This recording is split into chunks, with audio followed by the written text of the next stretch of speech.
ourselves in the presence of Yes, Lord, maraming salamat po, Panginoon, sa gabing ito, Panginoon, na pinagtipon-tipon na naman po ninyo ang bawat isa sa amin, Panginoon Lord God.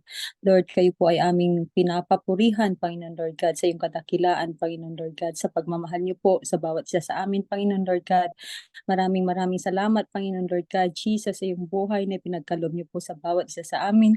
Lord God, maraming salamat, Panginoon Lord God, sa iyong kadakilaan at sa pagmamahal niyo po sa bawat isa sa amin na inabot niyo po kami, Panginoon, through your Son, Jesus. Maraming salamat, Panginoon.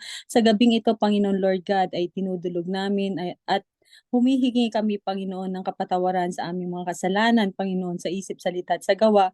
Linisin niyo po, Panginoon, ang bawat isa sa amin, Lord God, ang aming mga puso, Panginoon, at lahat po, Panginoon, lang mga hindi kaaya-aya, Panginoon, na pag-uugali na meron kami, ay ito po inyong baguhin in the name of Jesus, Lord God. Maraming salamat, Panginoon. Bigyan niyo po kami, Panginoon Lord God, ng wisdom, Panginoon, understanding and knowledge. Lord, as we learn more about your words, Panginoon Lord God, i-anoint niyo po, Panginoon, Lord God, ang aming teacher, si Pastor Ferdy, Panginoon, in the name of Jesus, Lord God, na lahat po, Panginoon, ng kanyang lalabas sa kanyang bibig ay nanggagaling sa inyo. Lahat po, Lord God, ay aming maintindihan ang message niyo for us tonight, Panginoon, Lord God. Maraming salamat, Panginoon. We ask this in Jesus' name. Amen. Amen. All right, good evening again. Magandang gabi sa bawat isa. So tonight we will continue our study. Last week we were not able to touch First and Second Chronicles. Kaya itutuloy natin to today or tonight. All right, so First and Second Chronicles was according to many Jewish scholars, it was written by Ezra, or probably it was written late. Okay, it was written late by Jewish scribes. Okay, so we can see from First Kings 14:19 and 14:29 na there were sources of materials. Okay, may mga sources na pinagkuhanan. Okay, the Book of Chronicles was only a summary of what has been chronicled by the writers during the time of King Solomon and King Rehoboam. Okay, we can see that in First Kings 14:19. It says here now the acts of Jeroboam and then the acts of Rehoboam. Okay, for Jeroboam, these are the chronicles of the kings of Israel. But for Rehoboam, these are the book chronicles of the kings of Judah. So, if you will go back to the time of the kings, meron silang mga recorded documents.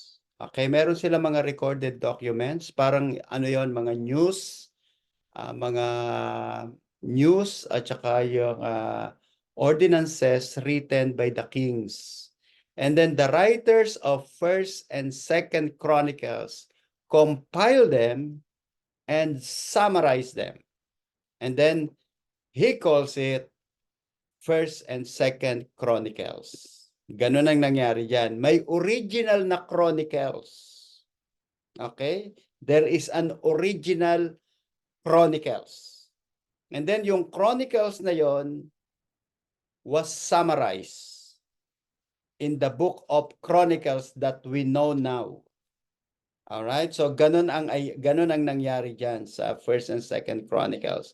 And those First and Second Chronicles books that we have were written late. Okay, it was written late. Okay, probably after the captivity or during the Babylonian captivities. Okay, so let's talk about this. So the books focus on two things: true worship and true kingship in Judah. All right, the focus of First and Second Chronicles is basically on the kingdom of Judah only. So it's not a historical book, but a theological. Okay, on your final exam, okay, one of the questions is this: how do you compare the first and second Kings with first and second Chronicles? Okay, compare the theme and purpose of first and second Kings with the first and second Chronicles. Okay, magkaiba yon, ha? According to our materials here, letter V, the book of Chronicles is not historical book, but theological book. A priestly view to encourage the returnees from exile on 444 BC to rebuild Jerusalem. The intention of the writer of Chronicles is to bring back the ancient glory of the nation of Judah and Israel. Kaya ang ipinakita lamang diyan sa First and Second Chronicles ay yung magaganda. Okay? Everything that is good, let's write them. Let's put them together. Because our purpose is to inspire the younger generation. Samantalang yung First and Second Kings, ang purpose nun is to record the history of Israel and Judah. But for First and Second Chronicles, to write the theological issue of Judah. Okay? Reminder, prosperity and well-being through faithfulness to God, judgment and disaster to neglect of God's law. So that's the intention of the writer. If we will be obedient to God and if we will be faithful, God will prosper us. But if we will disobey the commandment of God, if we will neglect the law of God, God will punish us. All right? So now let's go to First Chronicles. So the First Chronicles, kung makababasa nyo, I'm sure some of you have already read the book of Chronicles. Punong-puno siya ng genealogy. Okay, genealogy chapter 1 ay puro genealogy because the intention of the writers again is to preserve the names and the names of their forefathers. Okay, from the time of Adam to Abraham, Ismael, Keturah, Isaac, Seir, and Edom. That's chapter 1. Chapter 2, 3, 4, 5, 6, 7, 8 is genealogy. Genealogy of Israel, Judah, David, Solomon. Okay, makita natin puro genealogy ang sinusulat nila. Okay? As I have said, it is a preservation of the family or the nation of the kingdom of Judah. Chapter 9, 10, 11, 12, 13, 14, 15. This is about what is happening in the kingdom of Judah. All right, the kingdom of Judah, and then the priests, the Levites, and those who dwell in Jerusalem. Okay, so as I have said, the focus is basically on the glory of the kingdom of Judah. Of course, sino ba ang famous na kings of Judah? King David and King Solomon. All right. And then chapter 16, we see the unification, okay? The unification of the worship in Jerusalem. The center of worship was in Jerusalem. King David centralized the importance of having a one place where we will gather together and we will worship Yahweh on that one place.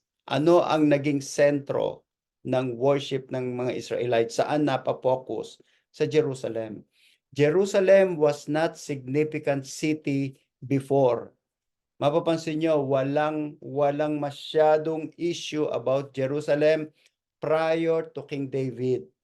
Alright? Nagsimula lamang ang Jerusalem na maging famous nang si King David ay maging king. But prior to King David, hindi yan pinansin ni Abraham, hindi yan pinansin ni Moses, hindi yan pinansin ni Joshua. Okay? Kahit si Prophet Samuel, kahit ang mga judges, si Prophet Samuel nakafocus sa Shiloh. Pero pagdating kay King David, Jerusalem became a significant place. All right? So in other words, late pala ang Jerusalem na maging center of worship. It was only through the time of King David. Okay, so imagine from the time of Abraham to the time of David, it was 1,000 years. So 1,000 years pa later, bago ang Jerusalem ay maging center of worship. And then God said, King David write that God put Jerusalem, the city of God. Okay? Again, it was during the time of King David that Jerusalem became claimed to be the city of God. And then during the time of King David received the blessings from the Lord and he received victory. Okay, victory from God against the enemies. David, okay, in 17, God's covenant with David, an eternal hope. Chapter 18, David's further conquests. And then chapter 19, the Ammonites and the defeat of the Syrians. Chapter 20, Philistines, giants destroyed. And then chapter 21, the census of Israel and Judah. All right. And then chapter 22 up to chapter 27, it speaks about the worship at the temple. Okay, the worship at the temple.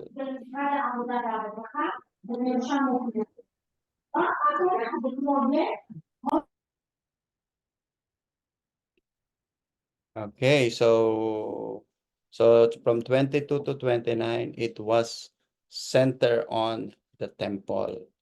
Okay, now let's go to Second Chronicles.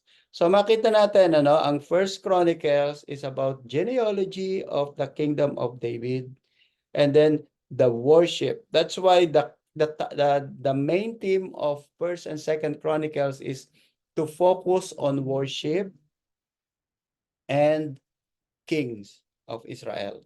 I mean the kings of Judah.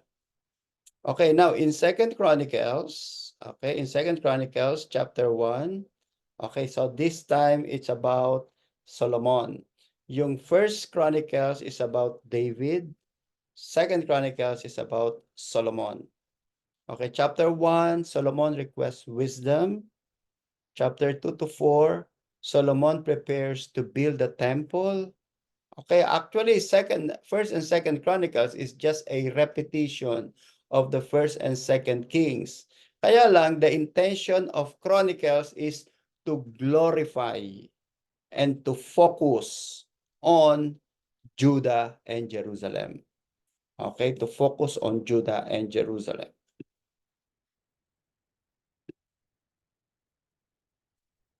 Chapter 5, the ark brought into the temple. Solomon's dedication of the temple. We can see that his prayer. Chapter 8, Solomon's additional achievements. Chapter 9, the Queen of Sheba's visit and the death of Solomon. All right, and then chapter 10, these are the rise and fall of the kings of Judah. Okay, Judah lamang ang kanilang focus. Okay, Judah, hindi Northern Kingdom. Bakit kaya hindi binanggit ang Northern Kingdom dito? Because the writer believed that only Judah is the legitimate kingdom as far as God is concerned. The Northern Kingdom, they are illegitimate kingdom. Okay? They were not ordained by God. Only Judah is ordained by God, not the Northern Kingdom. Okay, why did we say that? Kasi ang Judah, galing yan kay King David. Okay, remember, nagsimula kay King David, and then Solomon, and then Rehoboam, and then Abijah. At lahat yon ay galing sa bloodline ni King David. Samantalang sa Northern Kingdom, kung sino-sino lamang na iba-ibang family, iba-ibang lalaki ang nag-reign sa Northern Kingdom na hindi naman ordained ni God. Kaya para sa writer ng Chronicles, they are not legitimate kingdom of God. Kaya dito sa First and Second Chronicles, the focus only is for Judah, the southern kingdom. Alright, so makita natin yan si Abijah, Asa, Jehoshaphat, Jehoram, Ahaziah. Walang ipinakita dyan na king of northern kingdom. Joash, and then Amaziah, Uzziah, Jotham, Ahaz, Hezekiah, until Manasseh, Josiah, Amaziah, and then up to the fall of Jerusalem in 586 BC. So that is the main point of First and Second Chronicles. Okay, focuses on Judah only. So the structure of First and Second Chronicles. There are four main parts comprise the historical account of the books. Okay, chapter 1 to chapter 9, First Chronicles, these are genealogies from Adam to post-exilic Judah. First Chronicles chapter 10 to Second Chronicles chapter 9 is the reign of David and Solomon. Second Chronicles 10, chapter 10 to 28, Judah's reign, Judean reign during the divided kingdom. And then Second Chronicles 29 to 36, Judean reign in the Saul kingdom. Okay, letter B, the two books are endorsed by prophetic revelation. David's ascension fulfilled the word of the Lord by Samuel. And then letter B, the division of the kingdom fulfilled the Lord's word which he had spoken by Abijah. Okay, the book of Chronicles tells us that everything that happened in Israel, in Judah, and in the northern kingdom are ordained by God. So doon natin ipinapakita na God is sovereign, God is in control. Lahat ng nangyari sa southern kingdom is in the hand of God. Lahat nangyari sa northern kingdom is in the hand of God. And we should apply that on what is going on in our time. Okay? Iyon ang dapat nating maunawaan ngayon. Ang lahat ng nangyayari sa bansang Israel today, ano man ang mangyari sa bansang Israel today in our generation, it is in the hand of God. Alright? Kaya kahit anong gawin nating prayer, Lord, protect them, Lord, yes, we need to pray for them. But you need to understand that it is in the hand of God. Kung ano man ang nangyayari sa Gaza, kung ano man ang nangyayari sa Israel now, iyan ay katulad noong panahon nila King David. Bakit? The God of David is the God of Netanyahu. Alright? The only problem with modern time, the God of David became human being in the person of Jesus. Kaya lang nireject yon ng mga Jewish people. And yet, Israel remains the people of God. The Israelites remains the people of God, or the Israelis, and the land of Israel will remain the land of God given to the Israelites, to Abraham. So, ganun ang understanding natin. Okay?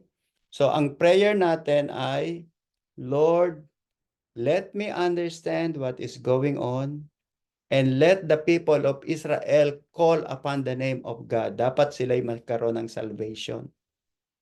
Yon ang prayer natin. Yung nagaganap ngayon, kasi lagi ang prayer natin, Lord, save Israel, save Israel. Okay, God will save Israel. But God will allow all the sufferings to happen. Okay? I-allow ni Lord lahat yan. Because that is part of God's plan for the last days. Lahat ng nagaganap, preparation yan for the last days. Okay, for the last days yan. Kaya hindi natin pwedeng ma-stop yan. Ang kailangan mo lang ay magkaroon ka ng understanding sa prophecy. Number 2, marami ang maging Christian. Kailangan marami tayong maborn, maraming maging Christian. Okay, the rest contains encouraging or challenging themes. Faith during crisis, fellowship with the Lord, model of moral obedience, and ensuring blessing by the framework, he did what was right in the sight of the Lord according to all that his father David had done. Alright, now yung nangyayari ngayon na para bang matigas ang puso ni Netanyahu, parang matigas ang puso ng mga Hamas, parang may mga nagkokontrol. Our response to that is, lahat ng yan ay nasa kamay ng Diyos.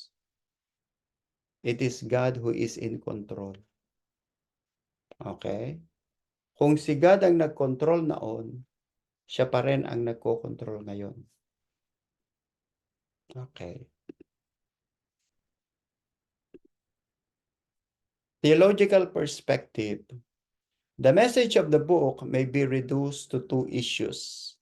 The founding of the Davidic dynasty, its legitimacy for the nation.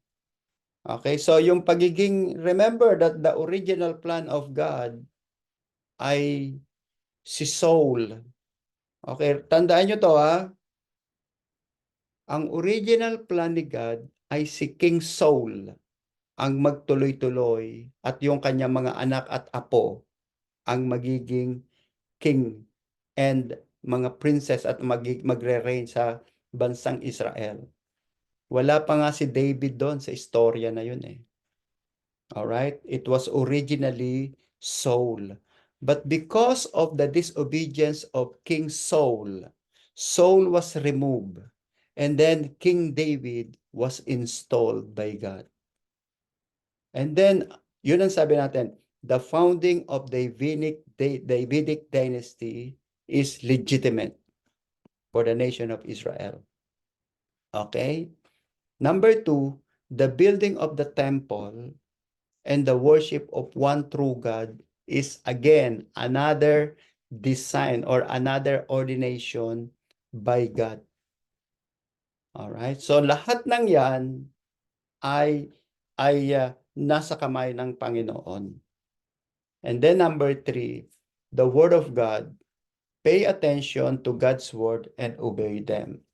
Okay, so 3 things that we can learn from Chronicles, 1st and 2nd Chronicles. Number 1, it is God who ordained the Davidic dynasty. At yung dynasty na yon ay nagpatuloy until the time of Jesus. Jesus is from the dynasty of King David. And the Davidic dynasty is forever and ever. It will continue forever and ever. Pinulfill yan ni Jesus Christ. Number 2, the building of the temple.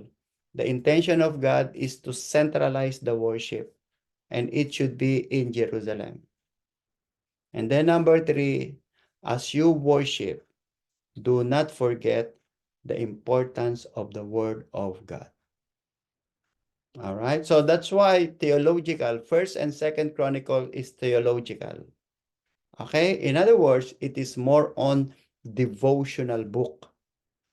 Devotional book yan. Hindi yan historical. Okay, devotion. All right, devotion means you focus on God. Okay, and then look at one of the most important verse there in 2nd Chronicles 7:14.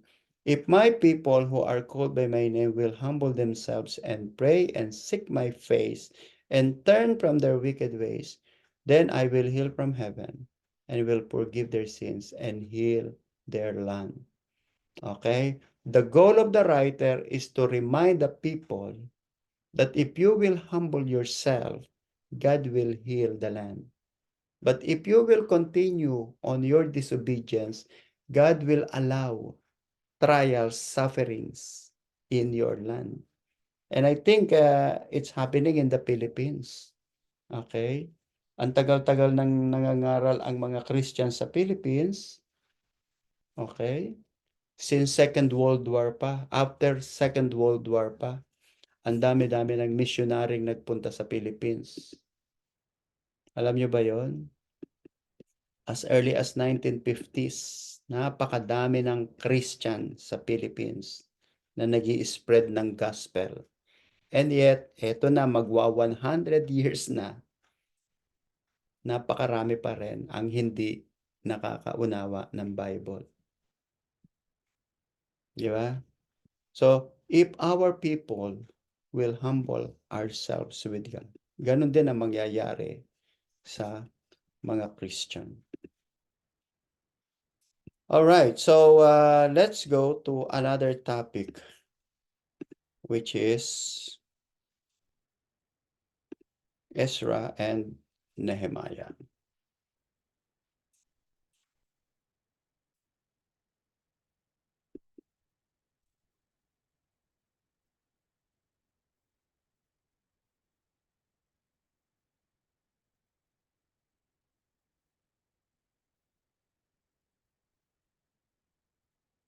Okay, now here, okay, so if we will look at our division of the Bible, we are done with Genesis, okay, Exodus, Leviticus, Numbers, Deuteronomy, Joshua, Judges, 1st and 2nd Samuel, Chronicles. Now we are in the last leg of our discussion on the history of the Bible. We will focus now on Ezra, Nehemiah, and Esther. Okay, so to understand Ezra, Nehemiah, and Esther, you have to go back to the history. Okay, it is important to know these dates that in 722 BC, the Assyrian came to the northern kingdom and invaded the northern kingdom. We can see that in 2nd Chronicles 17. And then what happened to the northern kingdom of Israel? Okay, the people of the northern kingdom were sent to Assyrian city. Ganito ang nangyari. I think you are familiar with that. Ang tao sa Samaria, they were conquered by the Assyrian, and the people in Samaria were sent to different parts of Assyrian Empire. Okay? And then ano naman ang ginawa ng Assyria? Okay, ang ginawa naman ng Assyria, yung kanyang mga tao ay dinala sa Israel. All right? Okay, so the men of Babylon, do you remember that? I'm sure you still remember na ang mga Samaritan dinala sa Assyria. Ang mga Assyrian dinala naman sa Samaria. There was an exchange of population. What is the purpose of the kingdom of Assyria for doing that? The kingdom of Assyria wants to weaken the population of Samaria. Kaya nagkaroon ng exchange. So, pagdala ng magpuntahan ang mga Assyria sa Samaria, dala-dala pa nila ang kanilang mga idols. Di ba? Remember that? Ito yung kanilang idols. Sukot Benot, Nergal, Avais, Ashima, and Adramelech, and Anamelech. At lahat ng yang mga idols nila ay tinawag nilang Baals. Ang tawag nila dyan ay Baals. At ano ang ibig sabihin ng Baals? Husband. Okay, kaya pagdating ni Jesus Christ, sabi ni Jesus Christ doon sa mga taga-Samaritan, kayo ay may 5 husbands. Okay, when Jesus was talking to the woman, he was not referring to a woman only. He was referring to the entire Samaritan.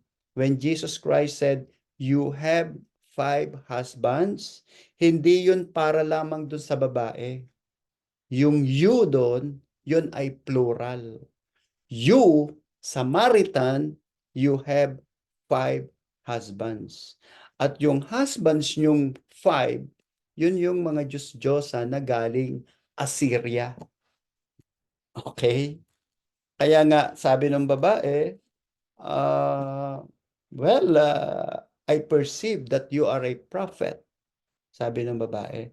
Hindi siya nag-react doon sa statement ni Jesus Christ. Okay, so ipinapakita ko lang sa inyo, ito yung si Shalmaneser at sila si Sennacherib, and it was discovered. Okay, yung kingdom ng mga Assyria, iyan ay na-discover noong 1865 ng mga British, at dinala yan ngayon sa British Museum. So pag kayo'y makakapunta ng England, you must go to British Museum. Don't forget that. Okay? And then you will see the original walls. The original walls na nasa Assyria, at yan ay dinala sa Britain at inilagay sa museum at ngayon on display yan. At yan ay pinuntahan namin nung ako'y nag-aaral pa dyan noong 2004. This picture was taken in 2004 and some of them are my classmates and teachers. Okay? So that is very, very good discovery dahil the archaeological finds is a proof that the Bible is true.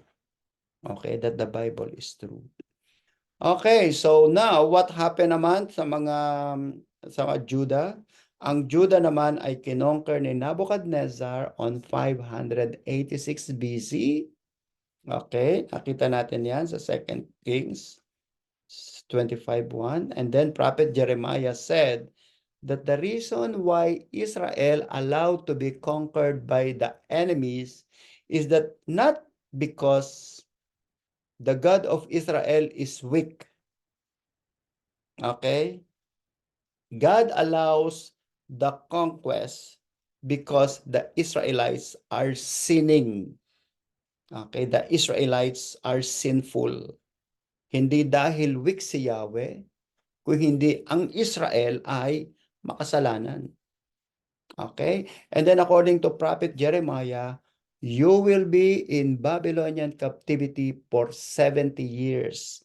And then after 70 years, God will cause you to return to Israel. At yun nga ang nangyari. Okay? From 586 BC to 516 BC, the Israelites were there in Babylonian captivity. And then after 70 years, God brought them back to the land of Judah. All right. So ito yung ating pinaka-timeline dyan. From 586 BC to 516 BC, it's 70 years. Okay, and then after 70 years, the second temple was revealed. And then after another years, Ezra and Nehemiah returned to Israel. Okay, now we will focus to Ezra and Nehemiah now. So Ezra and Nehemiah, it is important for us to know the background. Okay, the background, because you might be confused, ano ba ang nangyari sa bansang Israel? Okay, Ezra and Nehemiah presents the two events of distinct periods of Israel's restoration to the land after the exile. The return of the exiles and rebuilding of the temple begins from 538 to 526 BC. The establishment of the community's religious life in time of Ezra and the physical surrounding in time of Nehemiah was the main focus of the book. Okay? So, let's go to the historical background. All right? So, look at that on your historical background. On 586 BC, Nebuchadnezzar conquered Judah. And then on 562 BC, Nebuchadnezzar died. On 550 BC, Cyrus founded Persia. And then on 539 BC, Babylon fell to Persia, led by Cyrus. And during this period, from 586 to 539 BC, the most prominent prophet was Prophet Daniel. Okay, next week, we will be talking about the prophets. And then from 530 to 522, it's Cambyses. And Cambyses, during this period, the prophets were Haggai and Zechariah. Okay? And then in 522 to 486, it was the period of Darius I. Okay, Darius I. Okay? And it was during this period that the second temple was revealed by Haggai and Zechariah. 516. And then in 486 to 465, Xerxes or Ahasuerus became the husband of Esther. Remember, Queen Esther became queen in Persia. And then in 565 to 465 to 424, Artaxerxes won. It was during the time of Ezra and Nehemiah. All right? And then in 423 to 404, Darius II in time of Malachi. Now, this is very important in understanding the timeline of the nation of Israel. Why? Because if you are familiar with this, it is easier to understand what was happening in the land of Israel during those periods. Okay, so from 586, tandaan nyo ha, 586, dyan nag-collapse ang nation of Israel. Babylon came to Israel and they destroyed the temple. And then after that ay marami ang nangyari. Okay? Pumasok si Daniel, pumasok sila Prophet Haggai, Zechariah, and then Esther, and then Ezra and Nehemiah, and then Malachi. Okay? So makikita natin, si Malachi ang tinatawag nating last prophet of the Old Testament. Okay? Now let's go to the text. Okay, so this is the background which we will be discussing in the book of Daniel. Hindi ko muna i-discuss to sa inyo ngayon. Discuss natin yan sa Daniel. Okay, in Ezra, okay, chapter 1, Cyrus authorized Jews, Zerubbabel, and Joshua to return home and rebuild the temple. Okay, so let's go to the text of Ezra. Okay, Ezra chapter 1 verse 1. Now in the first year of Cyrus, king of Persia, that the word of the Lord by the mouth of Jeremiah might be fulfilled, the Lord stirred up the spirit of Cyrus, king of Persia, so that he made a proclamation throughout all his kingdom, and also put it in writing, saying, Thus says King Cyrus of Persia, all the nations of the land, all the kingdoms of the earth, the Lord God of heaven has given me, and he has commanded me to build his house in Jerusalem, which is in Judah. So according to Ezra, King Cyrus claimed that God spoke to him. Sino si King Cyrus? Siya yung king ng Persia. Okay, and then God spoke to King Cyrus. And then God said to Cyrus, send the Jewish people to the land of Israel and let the Jewish people rebuild the nation. Okay? So that was the command. That was the command of Cyrus given to the Jewish people. Alright, so ano ang ginawa nila Ezra? So they began to fix themselves. So ang mga Israelites began to fix themselves because they were in Babylon for more than 70 years now. They were in 70 years, they were there in Babylon. And while they were in Babylon, they became, some of them became businessmen, some of them became workers, and some of them became slaves. And then what happened to the temple? Remember that the temple of Jerusalem was destroyed by Nebuchadnezzar. And for 70 years, there was no temple. Isipin nyo na lang, for 70 years, there was no temple. So what happened to the people in Babylon?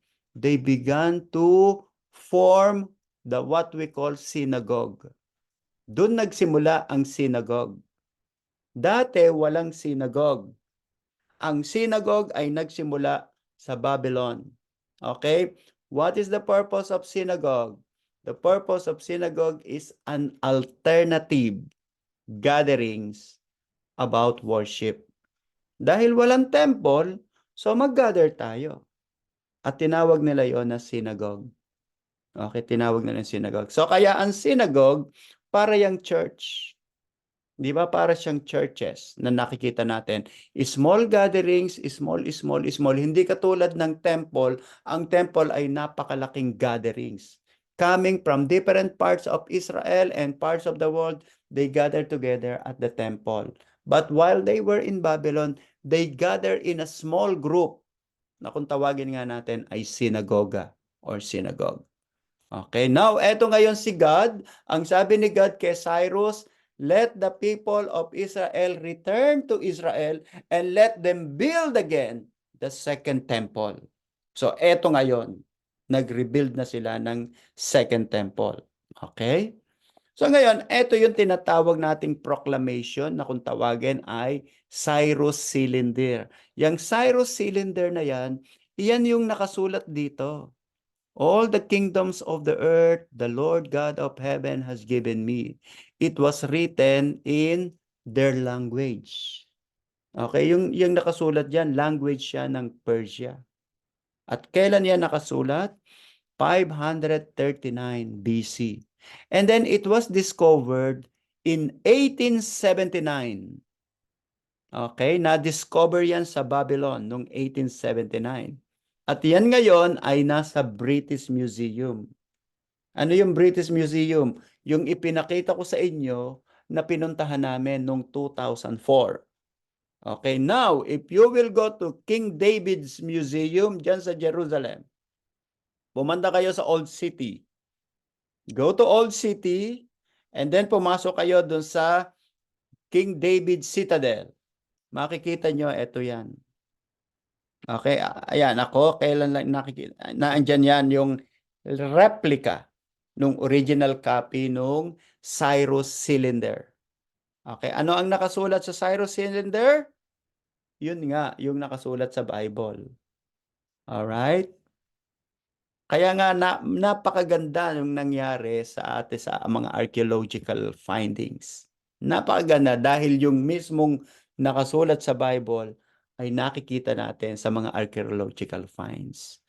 Alright, and then in chapter 2, ipinakita naman doon, list of the returned exile, mostly stayed in Babylon, then the returnees began to reorganize to rebuild the temple. So Ezra chapter 2, okay, it was written by Ezra the names of all people who returned from Babylon to Judea or Judah. Okay, approximately 42 to 48,000 people returned. All right. And then in chapter 3, they rebuild the foundation of the temple. Okay, so remember that the temple was destroyed and then they began to rebuild it. And who was leading to the rebuilding of the temple? It was Jeshua, the son of Josadak, and Zerubbabel, the son of Shealtiel and his brethren. They began to build the temple. And then in chapter 4, actually chapter 3, and then in chapter 4, there is always opposition. Okay, remember that, my brother and sisters, ha? Every time na magsisimula si Lord. Hindi mawawala yung opposition. Okay? Pag kayo ay magsisimula ng ministry, huwag kayong masasyak, huwag kayong madi-discourage kung merong misunderstanding at kung merong mga trials and opposition. Laging may ganon. God allows that because probably God is testing your faith or probably the devil wants to hinder your ministry. Alright? Kaya nga sabi ni Paul, we are not ignorant of the device of Satan. What is the device of Satan? The device of Satan is to afflict you with discouragement.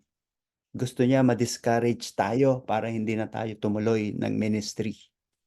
Okay? Kaya nga sabi dun sa Ezra chapter 4, the adversaries of Judah and Benjamin heard that the descendants of the captivity were building the temple of the Lord. They came to Zerubbabel. Okay? So gusto nilang i-oppose yung pagtatayo ng temple. Alright?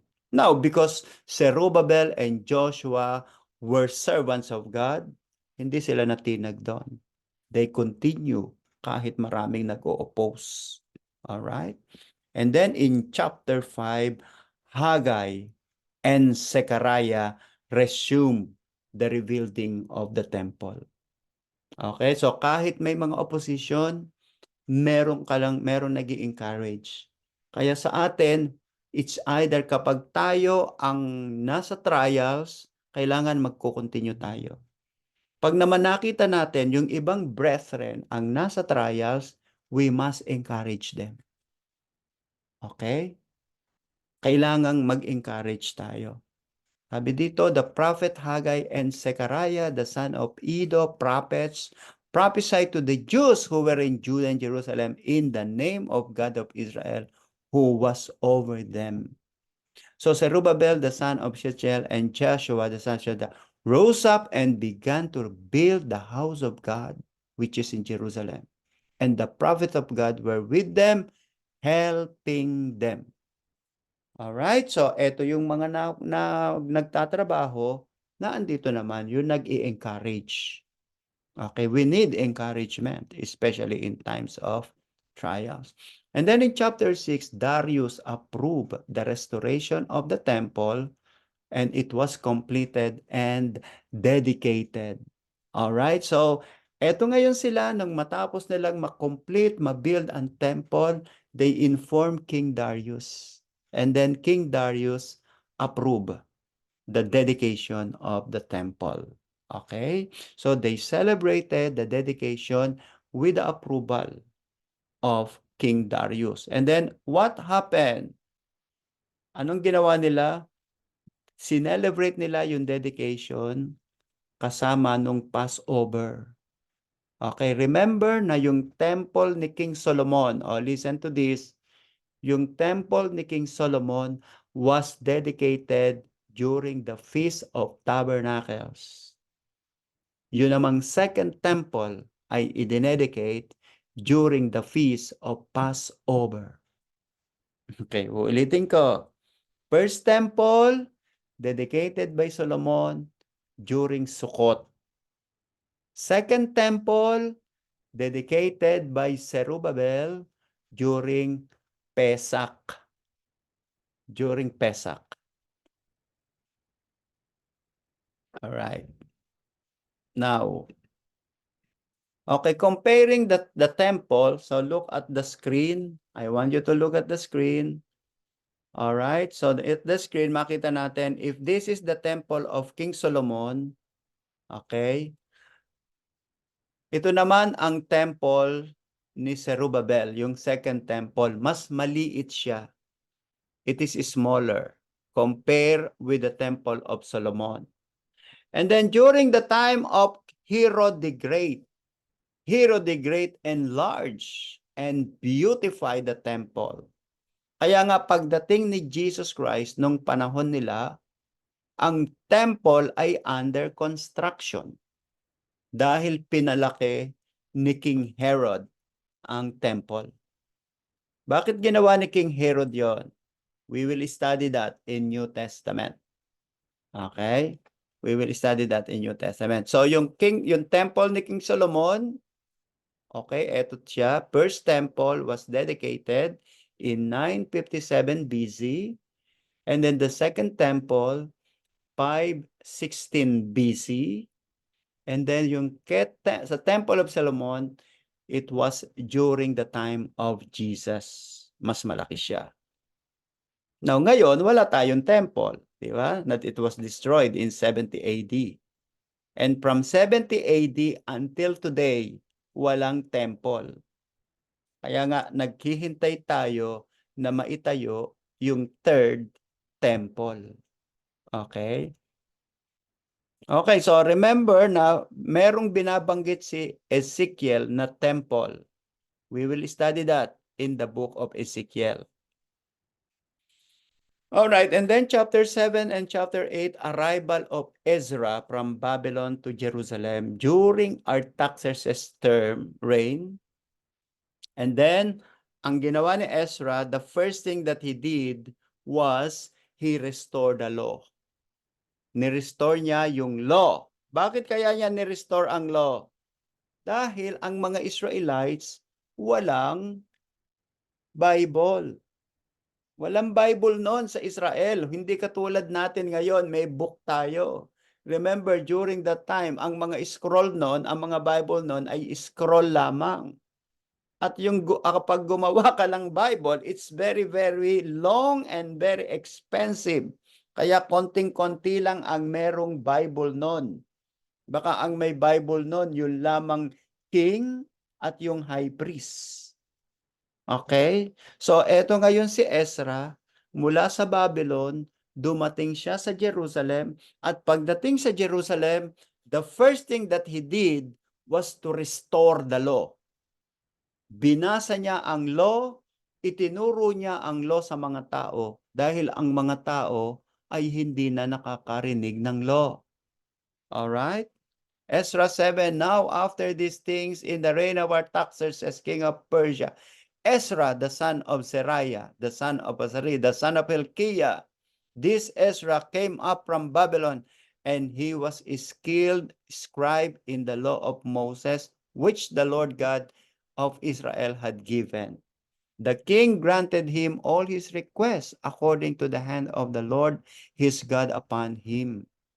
And then, by the good hand of our God upon us, they brought us a man of understanding. Ito nga yun, si Ezra. So, praise the Lord for the life of Ezra, because Ezra began to teach people about the law of Moses. Dahil prior to Ezra, walang nagtuturo ng law. Dahil walang marunong sa law.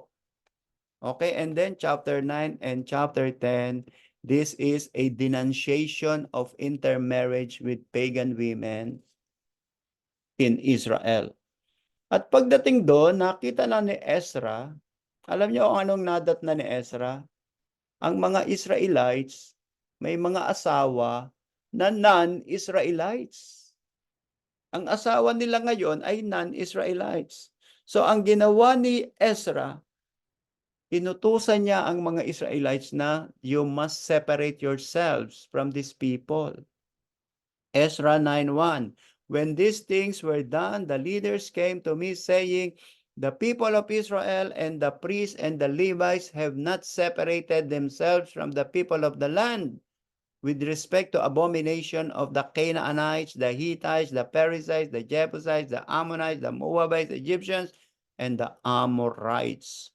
Bakit kailangang i-separate? Bakit kailangang hiwalayan, i-divorce nila ang kanilang mga non-Jewish wives? Okay? The purpose of Ezra is to preserve the purity of the Jewish race. Dahil kapag iyan ay nag-mix na, ang Messiah dapat lumabas sa pure-blooded Jewish family.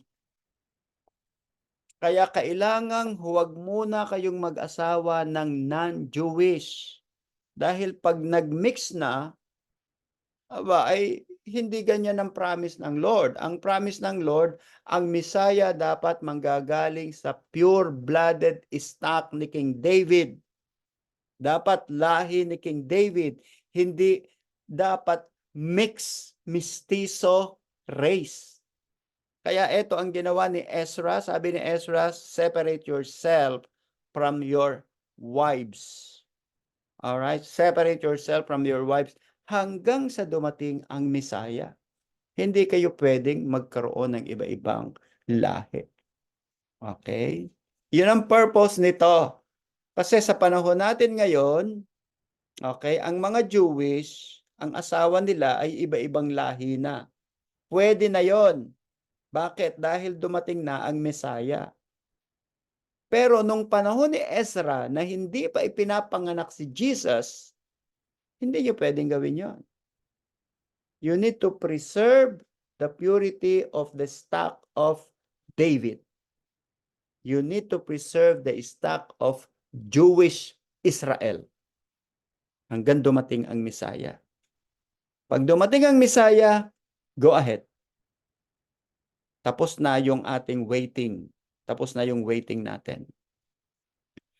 The next thing ang nangyari, okay, so that's the end of Ezra. Okay, now let's go to Nehemiah. After some times, here comes Nehemiah. Mas naunang dumating si Ezra. Si Ezra ay dumating 458 BC. And then after 14 years or 15 years, dumating naman si Nehemiah sa Israel. Okay? Si Nehemiah naman ang dumating. Mas naunang dumating si Ezra, and then after 15 years, dumating si Nehemiah. Now, who was Nehemiah? Nehemiah was a cupbearer. Okay? Naandun siya sa Persia, naandun siya sa Susa, okay? And then, bigla niyang narinig ano ang nangyayari sa kanyang bayan. Ano ang nagaganap sa Jerusalem.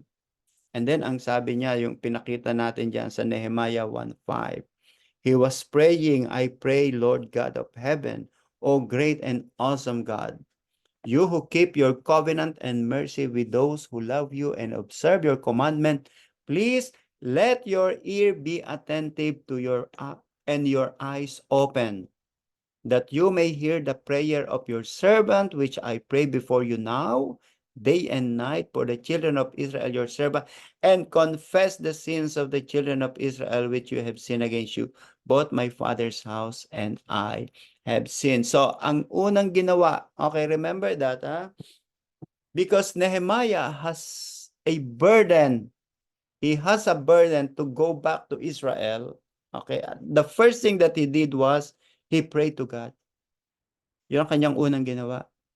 Okay? Hiningi niya ang prayer, ang forgiveness sa kanyang kasalanan.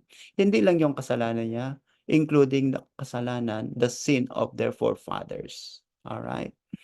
And then number 2, sa Nehemiah chapter 2, narinig niya na ang bansang Israel ay, imagine yung wall, sabi niya, I want to restore the wall of Israel.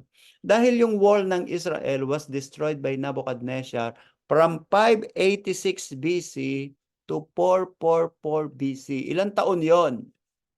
586 to 444.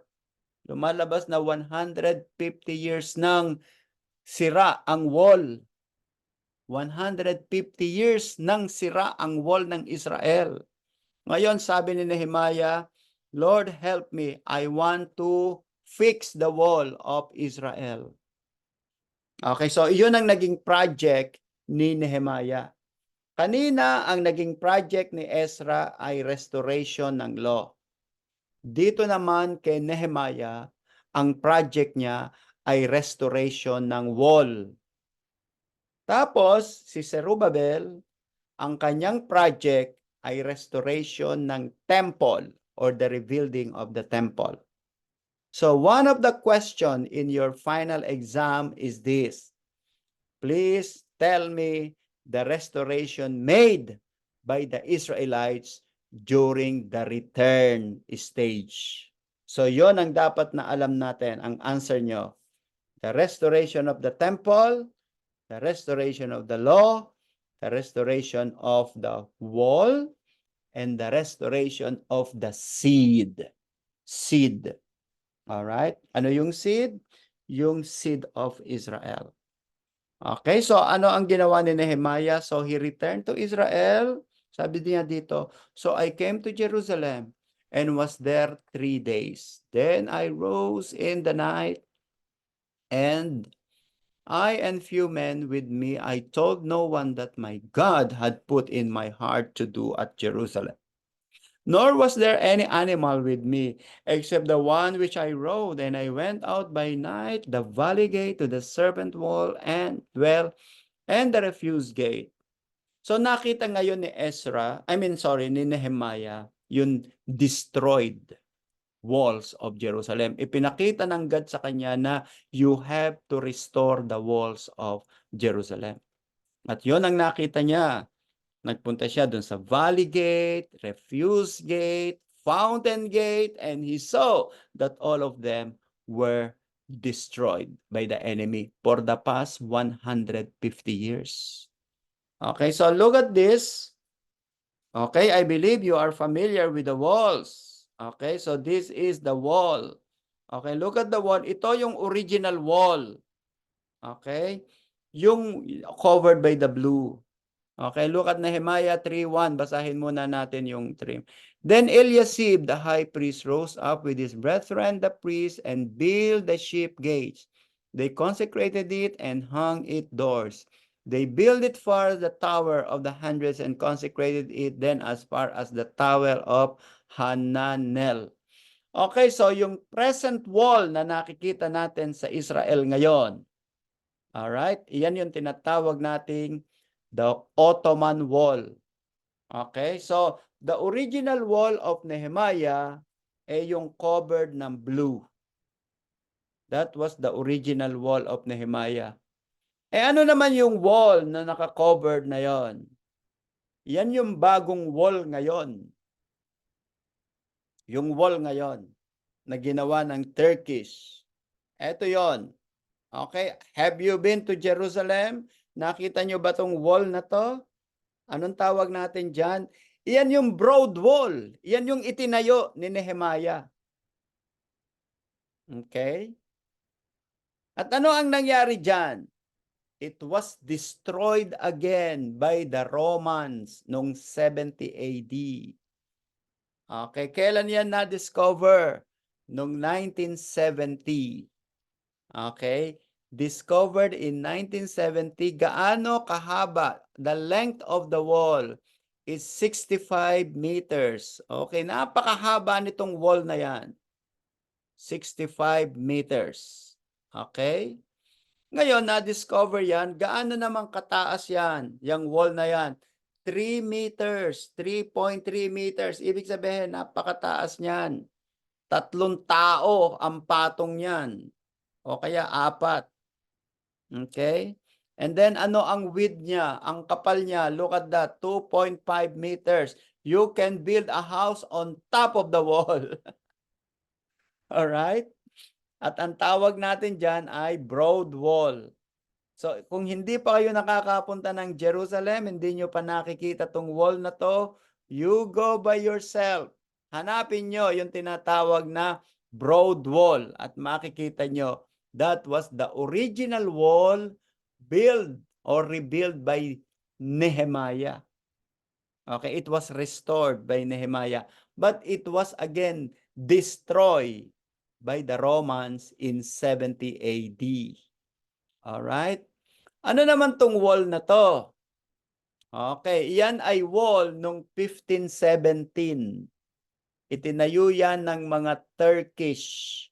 At kasabay yan na itinayong wall sa Philippines nung Intramuros. If you have been to Intramuros in the Philippines, in old city of Manila, pag kayo ay nagpunta ng Manila, you better go to the old city, Intramuros, and you can see the same wall built by the Spaniards in the Philippines. Ito namang wall na to na nakikita nyo sa screen, Ito yung wall na itinayo ng Turkish Ottoman Empire noong 1570s na hanggang ngayon ay nakatayo pa. Kaya nga interesado ang Turkish na kunin uli ang Israel. Para sa kanila, sila ang nag-build niyan. Amin yan. For the past 400 years kami ang nagtayo niyang wall na yan. And now, ngayon, kayo ng mga Israelis ang naghahawak niyan. But actually, kami ang nagtayo niyan, sabi ng Turkish. Alright? Kaya hindi yan luma, ha? Bago lang yan. 500 years old pa lang yung wall na yan. Hindi yan itinayo nung panahon ni Nehemiah. Hindi yan yung panahon ng prophets. Okay, so again, sa pagtatayo ni Nehemiah ng wall, meron na namang kontrabida. Meron na namang opposition. Kaya nga sabi ko sa inyo, hindi nawawala ang opposition. Every time you start a project for the Lord, okay, do not be surprised if there is opponents. Kaya ngayon, let us say you have a new ministry. Pag binigyan ka ng bagong ministry ng pastor mo, huwag kang magtaka kung may mga trials or misunderstanding. Because the devil is not happy on what you will be doing. Okay? Ang gusto ni Satan ay i-discourage ka. Laging ganon. Diniscourage niya si Ezra, diniscourage niya si Zerubbabel, eto ngayon, dinidiscourage niya si Nehemiah. Nehemiah 4:1. But it so happened when Sanballat heard that we are rebuilding the wall, that he was furious and very indignant and mocked the Jews. Galit si Sanballat. Sino si Sanballat? The enemies of the Jew. Alright? Okay, subalit si Nehemiah, he was not moved. Hindi siya na-shock. Alam niya, merong kalaban talaga. Kaya he continued doing the works of the Lord.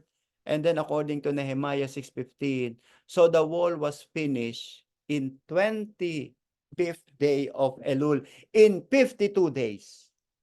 In 52 days, na-complete nila yung 65 meters na yon. Okay, sa tulong ng mga Jewish na mga Israelites na gustong ma-cover, ma-protectionan yung kanilang city. At yan yung original na city. Okay, yung nung panahon na yon. Okay? It happened when all our enemies heard of it, and all the nation around us saw these things, that they were very disheartened in their own eyes, for they perceived that this work was done by our God. So Nehemiah claimed that his victory is not of himself. It is victory of God. It is the Lord who did it for us. And then chapter 7, organization of the new arrivals, Babylon. So after that, after covering Jerusalem by the wall, okay, here is Nehemiah. He began to organize. Lalo na yung mga newcomers. Ang tawag natin dyan, yung mga aliyah. Yung mga nag-aliyah from different parts of Babylon. Ito ngayon ang ginawa ni Nehemiah. They start to organize the people. Alright? Okay, and then, eto ngayon pumasok pa rin, idinagdag pa rin ni Nehemiah yung ginawa ni Ezra. So in the book of Ezra, the work of Ezra was written in the book of Ezra. And then in the book of Nehemiah, the work of Ezra was also written. Kaya yung ginawa ni Ezra, 2 beses na isulat yon. Isinulat dun sa book of Ezra, tapos isinulat din sa book of Nehemiah. Alright? So ayan nga, sinabi natin, now all the people gathered together as one in the open square that was in front of the water gate, and they told Ezra the scribe to bring the book of the law of Moses, which the Lord has commanded Israel. So Ezra the priest brought the law before the assembly of men and women, and all who could hear and understand, on the first day of the 7th month. Ano yung first day of the 7th month? Okay, yan yung month of Tabernacles. Diba? 7th month. is the Feast of Tabernacles. Okay, so they read distinctly from the book in the law of God, and they gave the sense and helped them to understand the reading. All right, so ito ngayon, restoration of the law, restoration of the wall. And then again, there was a renewal. Ano yung renewal na yan? Separated themselves from all foreigners. So ito din si Nehemiah. Yung gusto ni Ezra na humiwalay kayo sa mga non-Jewish, yun din ang ginawa ni Nehemiah. Pareho sila ng cause, pareho sila ng design. Okay? Na hiwalayan nyo ang mga asawa nyo because we want to preserve the purity of the Israelites' race. Let us wait until the Messiah would be born. Yan ang gusto nila. Why? Because of course, this is a commandment of the Lord. Okay? And then, nagkaroon, ito yun sa who will live in Jerusalem, sa chapter 11, they began to check sino yung mga taong titira sa Jerusalem. Not everybody can live in Jerusalem. Only few people can live in Jerusalem. Hindi lahat.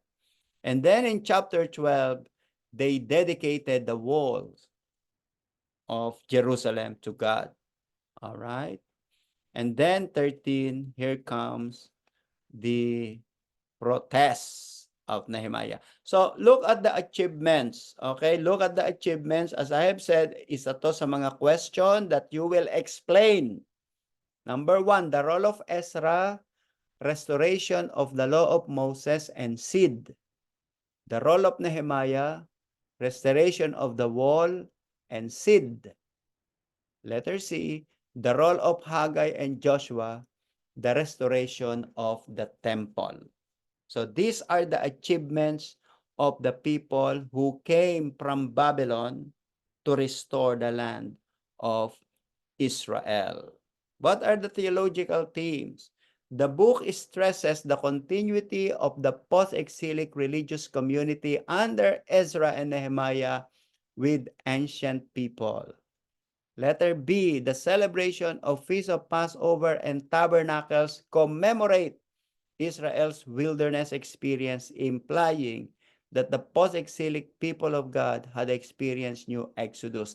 Remember, nung panahon nila Moses, sila Moses ay galing Egypt, papuntang Israel. First Exodus. Si Ezra at Nehemiah ay galing Babylon, pabalik ng Israel. That's the second Exodus. Okay, yan yung tinatawag natin. It is a new Exodus. Ano ang itinuro ni God kay Moses? You have to celebrate the feast. Kaya tuloy, sinelebrate yon nila Moses. Now, nang dumating sila Ezra and Nehemiah, isinelebrate din nila yon. Alright? Letter C, the temple and Torah shows as the twin bases of post-exilic Israelites' identity. Hindi pwedeng animal sacrifices lang. Remember that obedience is better than sacrifice. Akala ng mga Israelites by doing offering animals enough for God. Ngayon, eto sila Ezra, no. We need to do both. We need to do offering. At the same time, we have to put importance to the Torah. All right? And then, eto ngayon sabi natin sa Bible, the decree of Cyrus, letter D, the decree of Cyrus and the return of the people are considered as the fulfillment of the prophecy of Isaiah and Jeremiah that God said, I will bring my people back to the land. Not fulfill yon during the time of Ezra and Nehemiah. And then letter E, the story points beyond the future divine intervention. So it is God who caused them to return. Laging si Lord. Kaya yung nangyayari ngayon sa mga Israelites na nagbalikan dyan sa Israel noong 1948, it is God who caused them to return. All right? Now let's go to the last topic of our materials tonight is the book of Esther. For sure, you are very familiar with the book of Esther. So the same thing, the historical background, Esther lived during the time of Xerxes, Ahasuerus, according to Jewish book in the book of Esther. Okay? Prior to Ezra and Nehemiah. So bakit mapapansin nyo, the book of Esther, yung name ni God ay hindi nasulat. Okay, hindi nabanggit yung pangalang God sa book of Esther. Okay, what is our response to that? Okay, let me just read the introduction. It takes place not in Israel but in Susa, Persia's capital. It never used the word of God or Yahweh, and its Jewish heroine marries an unbelieving Gentile king. Okay, after a long debate, Jewish scholar accepted the book as canonical. Okay, alam nyo ba na Esther was not found in Dead Sea Scrolls. Okay, sa Dead Sea Scrolls, merong Genesis, Exodus, up to Malachi, except Esther. Now, sabi ng mga scholars, probably the Dead Sea Scroll people did not consider Esther as canonical book because the name of God was not mentioned. Now, our question is, bakit kaya ang name ng God ay hindi binanggit sa Esther? Ito ang answer. Pag tinanong ko kayo sa inyong final, kasama yan sa final. Some scholars believe that the book of Esther was written by non-Jewish writer. It was written by Persian historian. At iyan ay kasama sa history of Persia. Okay, now, because this piece of history speaks about the triumph of the Jewish people, ang ginawa ng mga scholar, isinama yan sa kanilang canon. Because kahit hindi nababanggit ang pangalan ng God, pero naandyan naman ang victory ng mga Jewish people. And behind the victory of the Jewish people, God is hidden. That's why the theme of Esther is about the hiddenness of God. God is present, but He is hidden. At kahit hindi nababanggit ang pangalan ni God, God is present amongst the Jewish people. May pangako si God kay Jeremiah na ang sabi ni God kay Jeremiah, tell the people to go to Babylon and I will be with them in Babylon.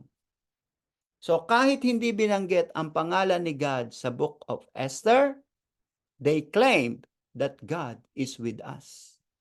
Okay, we claim that God is with us. Yun. Okay?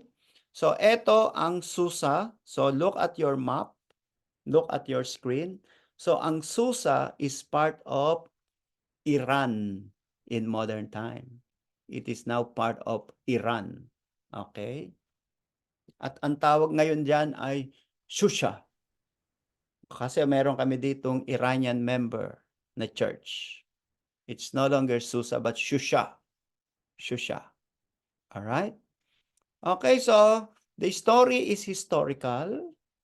For the book show detailed knowledge of Persian court and administrative system. Example, chapter 119, right to depose official and nobilities. Chapter 411, the power of the golden scepter of the king. Chapter 88, the written documents with king's signet ring.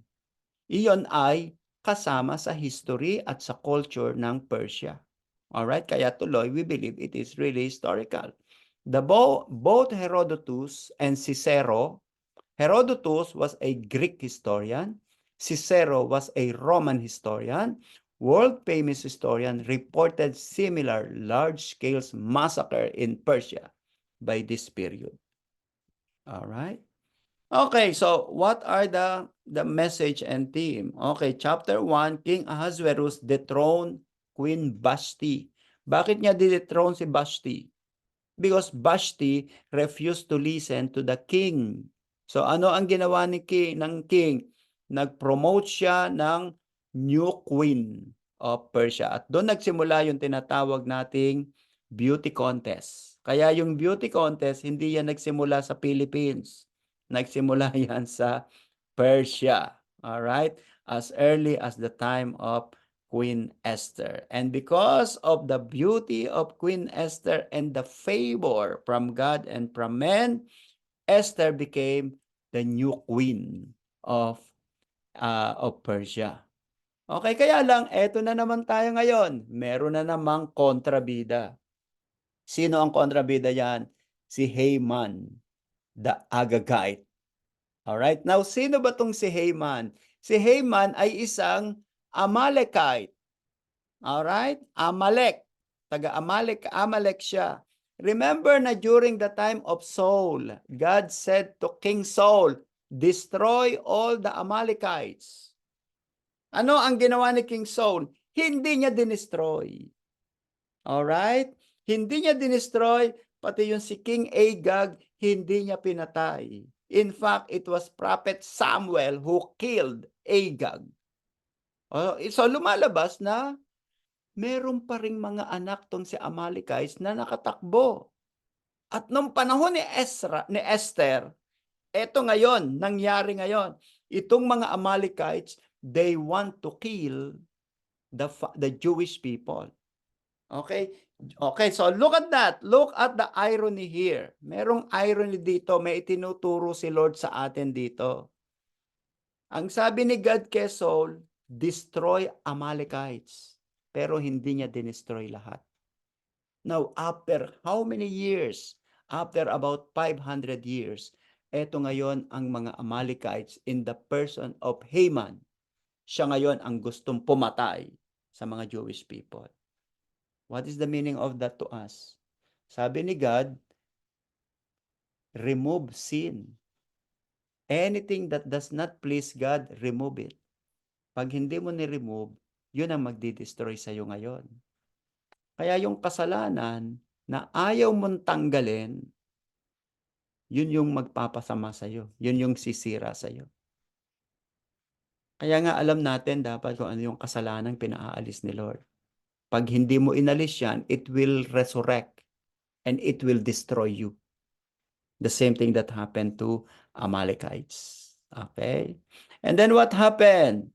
So because of prayer, because of fasting, makita natin yung prayer and fasting ni Queen Esther because Haman wants to destroy all the Israelites.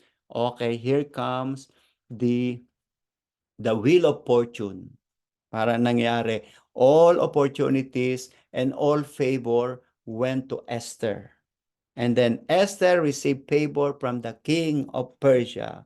And then Esther revealed that Haman wants to kill her and her people. And then eto yung king, the king was pleased to Esther and the king gave favor to Esther. Now, sino ngayon ang na-destroy? Ang na-destroy ngayon ay si Haman. Alright, kaya nga, ano ang sabi ng Proverbs? Kapag gumawa ka ng trap sa tao, ikaw ang matatrap doon sa ginawa mo. It's a wisdom. Lahat ng kasalanan na maling gagawin mo sa kapwa mo, yun ang dadating sa buhay mo. Okay? So sa ating buhay, sa atin bilang Christian, yung meron tayong golden rule na tinatawag. Anything, ang sabi ni Lord, ano nga yung golden rule? The things that good to you, do it to others. The good things anything that is good to you, do it to others. Okay? Now, ano ang opposite nun? Yung bad na ginawa mo, it will happen to you. And that is the lesson of golden rule. Yung good na ginawa mo, gagawin nila sa'yo. Yung bad na ginawa mo, gagawin din nila sa'yo. At yung nangyari kay Haman, na bad plan against the Jewish family, yun yung nangyari sa kanya. Alright, yun yung nangyari sa kanya. Alright, so we will not discuss that for sure, alam nyo na yon. And then what happened to that? And then dun nagsimula yung Feast of Purim. Okay, the Feast of Purim. Okay, so the purpose of that is the Purim is a selection. Okay, well, it's not part of our discussion anymore. Okay, and then Mordecai became the next highest official in Persia, next to King Ahasuerus. Now, what is this all about? Mordecai is similar to the victory of Joseph the dreamer in Egypt. Si Joseph, naging slave siya, and then later on, he became second to the king, second to Pharaoh. And then here comes Mordecai. Mordecai was an immigrant in Persia. And because of his good works and heroism, God gave him favor. All right? At ano ang nangyari kay Mordecai? Mordecai became second highest official in Persia. It is only because of the favor of God. Okay, so ano tayo ngayon? So tayo ngayon bilang immigrant, okay, again, there is a lesson here. As an immigrant, you can do your best for the glory of God. Okay, you can be great in your eyes or in the eyes of the Lord in your own way. In your own way. Kaya nga kahit immigrant tayo, immigrant kayo, or you are working outside your country, okay, when you receive favor from God, okay, God can bless you. Okay, religious significance. A, to authenticate Purim, celebrated on the month of Adar, as mentioned in the book. The doctrine of divine providence, it has no reference to God, but it proclaims faith in God's protection of His people. C. Anti-Semitism, a diabolical scheme to exterminate the Israelites in time of Moses and the Jewish people in this time. Letter D. The book of Esther instructs the Christians that God does not tolerate anti-Jewish hostility. In our time, napaka-strong ngayon ang anti-Semitism all over the world. Napapansin nyo ba? In everywhere in the world, wherever you go. Alam nyo ba sa buong bansa, sa buong mundo, kung saan lang, even in the Philippines, meron tayong anti-Semitic statement. Yung salitang nanunudyo ka. Di ba? Nung tayo maliliit. Yung tinutukso. Pero ang tawag sa Laguna noon, nanunudyo. That is anti-Semitic. Not only in Laguna, but also in Manila. Okay, so ngayon, you were sent by God in Israel. Nagtatrabaho kayo niyan. You really need to promote blessing to Israelites. Kasi the promise of God, if you will bless them, God will bless you. If you will curse them, God will curse you. Alam nyo, mahirap mahalin ang mga Hudyo. Okay? Pero kung may Spirit of God ka, sila yung pinakamadaling mahalin. I have experience to work with Jewish people and with A people. Pero pag ang Jewish ang nakuha mo yung puso nila, they are 100% all out to you. Unlike other race. Other race, sometimes they are talking to you, but behind their back, it's different thing. But when the Jewish people say yes, it means yes. When they say no, it means no. Napakabait nilang kaibigan, pero masama silang kaaway. Pero hindi sila yung nag-i-start. Sila lagi yung nagre-respond lang.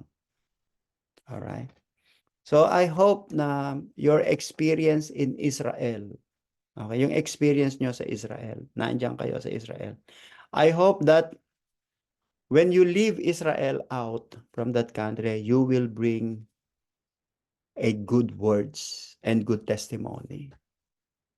Huwag kayong magsasalita ng negative dahil para kayong 10 spies na puro negative ang nakita. Be sure na katulad ka ni Joshua and Caleb na ang nakikita mo yung glory ni God, hindi yung negative. Kaya nga ang sabi ni Jesus Christ sa Bible, what kind of eyes do you have? Ano ang nakikita mo sa Israel? Positive or negative? All right? So that is our job. That is our testimony. Speak blessing and you will be blessed by God. Speak cursing, you know what's gonna happen to you. All right? There is a question. Albitrin, you have a question. Yes, Pastor, kasi po, di ba yung restoration of the temple is Zerubbabel, di ba po? Kasi po dun sa kanina po yung nakita is Joshua and Haggai.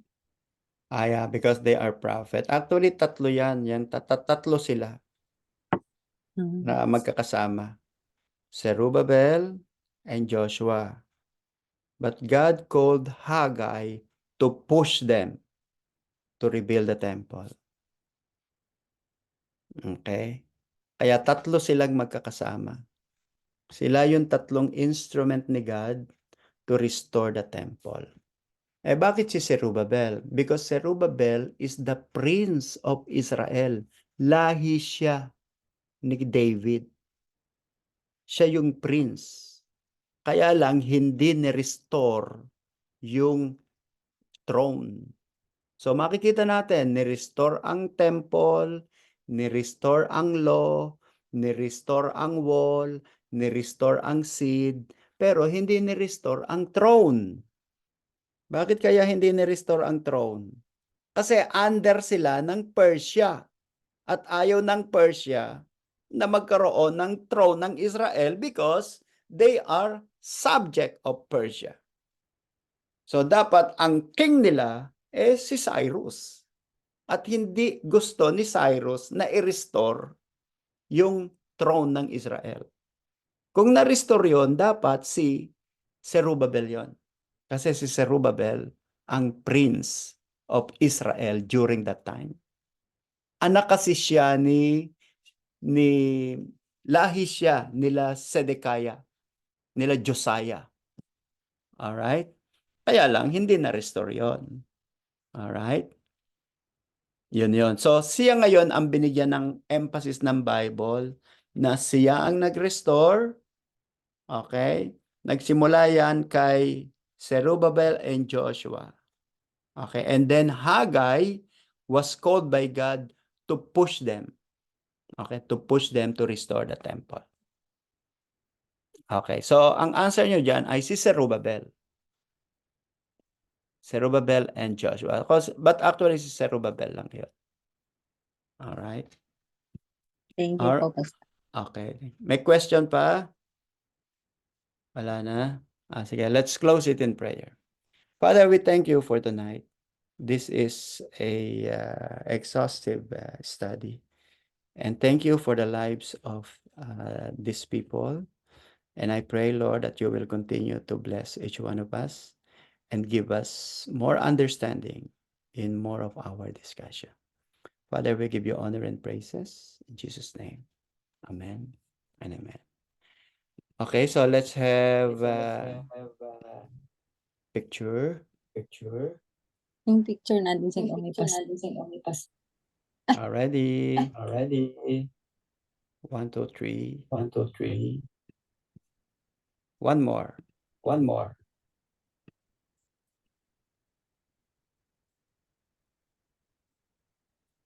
Ready? 1, 2, 3. Okay. Thank you, Good Pastor. night and see you next time. Thank you, Pastor. Thank you. Good night,